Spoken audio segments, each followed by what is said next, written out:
Hello everyone, welcome back to my channel. আশা করি সবাই অনেক অনেক ভালো আছেন। তো এখন আমি রান্নাঘরে আছি। এখন হচ্ছে সকালবেলা, তো মেয়েদের কিন্তু কাজই হচ্ছে সকাল সকালে রান্নাঘরেও চলে আসা। তো আর আমি তরকারিটা আমি না আর কি আজকে রান্না করছে হচ্ছে অর্চির মা। তো আমি ভিডিও করতেছি, তরকারিটা অলরেডি বসিয়ে দিয়েছে। আজকে রান্না হবে হচ্ছে মূলা আলু দিয়ে ফলি মাছের তরকারি। এটাকে সোমবার দিয়ে বসিয়ে দিয়েছে, আর এক পাশে মাছটা ভাজি করা হচ্ছে। আর এই ফাঁকে আমি বাঁধাকপিটা ধুয়ে নেব। আর এই বাঁধাকপি দিয়ে ছোট মাছ মানে ট্যাংরা মাছ দিয়ে পেঁয়াজ কুচি দিয়ে চচ্চড়ি রান্না করা হবে। তো আমার বাঁধাকপিটা ধোয়া হয়ে গেছে, আর ওইদিকে তরকারিতে ঝোলটাও দিয়ে দিয়েছে। আসলে অর্চির ভাই এখন ঘুমিয়ে আছে, তো মানে দিদি, আমি ওনাকে দিদি বলেই ডাকি। দিদি তাড়াতাড়ি রান্নাটা শেষ করার চেষ্টা করতেছে যাতে ও ঘুম থেকে ওঠার আগে রান্নাটা শেষ করতে পারে। তো আমি আপনাদেরকে ঝোল দেওয়াটা দেখাতে পারিনি।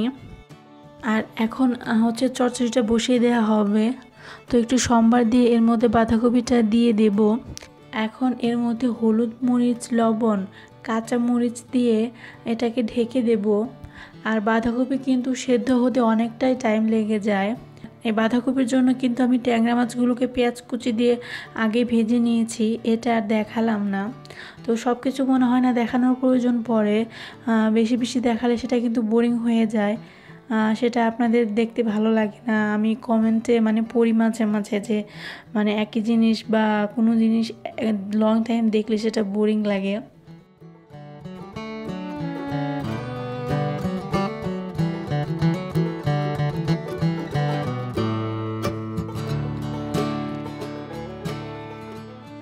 এইদিকে মনে হচ্ছে তরকারিটা প্রায় হয়ে গেছে। এর মধ্যে মাছ দিয়ে দিয়েছে, আর এখন এর মধ্যে একটু জিরে বাটা বা আমরা মাঝে মাঝে মূলার তরকারিতে ধনিয়া গুঁড়াও দিই, তাতে ফ্লেভারটা ভালো আসে এবং আর খেতেও কিন্তু খুবই ভালো লাগে। তো প্রতিদিন তো আর ভালো লাগে মানে বলাটা ঠিক নয়, আমাদের কাছে ভালো লাগে সেটা তো আর আপনারা খেতে পাচ্ছেন না, তো মানে বুঝতে পারবেন না যে আসলে ভালো লাগছে কি না। এদিকে চচ্চড়িটা হয়ে গেছে, এর মধ্যে মাছটা দিয়ে দিয়েছে। আর আমার জন্ম তো গ্রামেই হয়েছে, তো মানে গ্রামের পরিবেশে যা যা করে আর কি মানুষ সেটাই করতাম। মানে আমি মেয়ে বলে যে ছেলেদের কাজগুলো না করে থাকতাম সেটা না, মানে সব কাজই করতাম আর কি। গাছে ওঠা, লাফালাফি করা, গাছ থেকে ফল পাড়া, মাছ ধরা, এগুলো সবই করতাম। দেখা যেত যে আমাদের পাড়া মানে যদি পাড়ার কেউ পুকুরটা সেচে তাহলে সারাদিন তার পুকুরের পাড়ে যে বসে থাকতাম যে কখন তারা মাছ ধরে চলে যাবে, আর সেই তারপর আমি মাছটা ধরতে পারবো। মানে ওনারা যখন মাছ ধরতো তখন তো আর আমাদের সেই পুকুরে নামতে দিত না মাছ ধরার জন্য। তো যখন ওনাদের মাছ ধরা হয়ে যেত তখন যেতাম মাছ ধরার জন্য। মানে খুবই ভালো লাগতো, খুবই একটা এক্সাইটমেন্ট ছিল ওর মধ্যে যে মাছ ধরবো বেশি বেশি, সেটা মাছ ধরে নিয়ে আসতাম আর মা সেই মাছগুলো কেটে রান্না করতো, খেতাম। এখন খুবই মিস করি সেই দিনগুলা, মানে ছোটোবেলার দিনগুলা খুবই মিস করি। তো এখন তো শহরে বিয়ে হয়েছে, শহরে তো এখানেই থাকা হয়, আর শহরে থাকলে তো আর এগুলো আসলে দেখা যায় না। এর জন্যই মাঝে মাঝে মনে হয় যে মানে জীবনের বোঝা বইতে বইতে মনে হয় যে এর চেয়ে স্কুলের ব্যাগটা কিন্তু অনেক হালকা ছিল। তো যাই হোক, অনেক কথা বলে ফেললাম, আপনাদের সাথে শেয়ার করলাম। মাঝে মাঝে বলতে ইচ্ছা করে আর কি, ভালো লাগে বলতে, আপনাদের সাথে শেয়ার করতে। আর এখন হচ্ছে এটা হচ্ছে কলাই শাক, কি খেসারি কলাই হবে মনে হয়।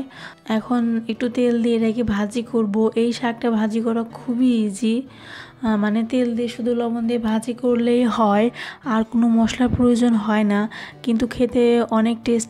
আমার রান্নাবান্না কমপ্লিট হয়ে গেছে। এখানে দেখতে পাচ্ছেন যে আমার মেয়ে আর ওর বোন বসে রয়েছে। সকালবেলা ব্রেকফাস্ট করে আমি বিছানাটাকে গুছিয়ে রেখেছিলাম, আর দুইজন মিলে দেখেন বিছানার অবস্থা কি করেছে।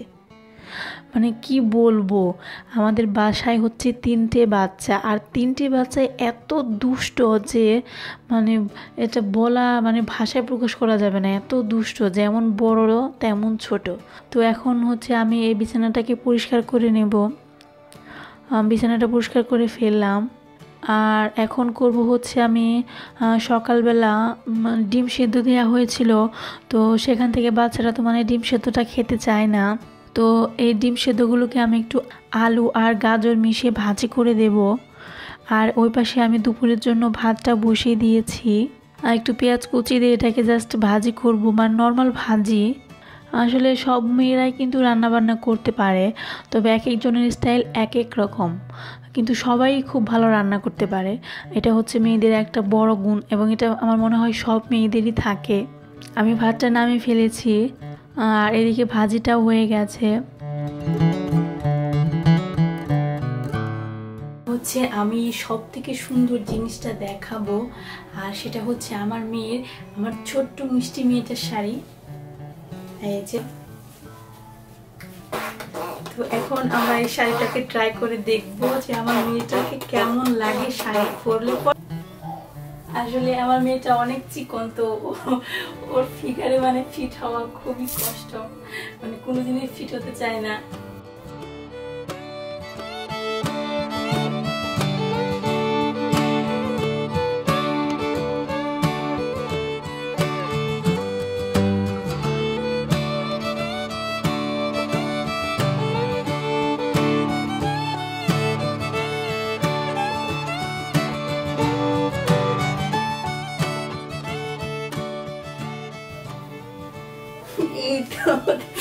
লাল টুকটুকি বউ,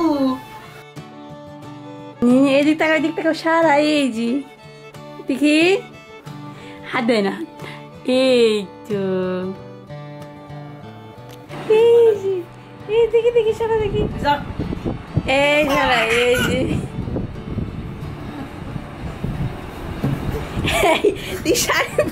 শাড়ি পরে আর গাছ পাইতে পারবি না সারা।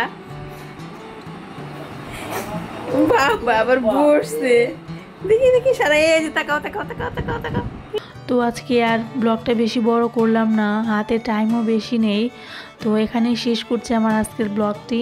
দেখা হবে পরবর্তী ব্লগে, সবাই ভালো থাকবেন, ধন্যবাদ।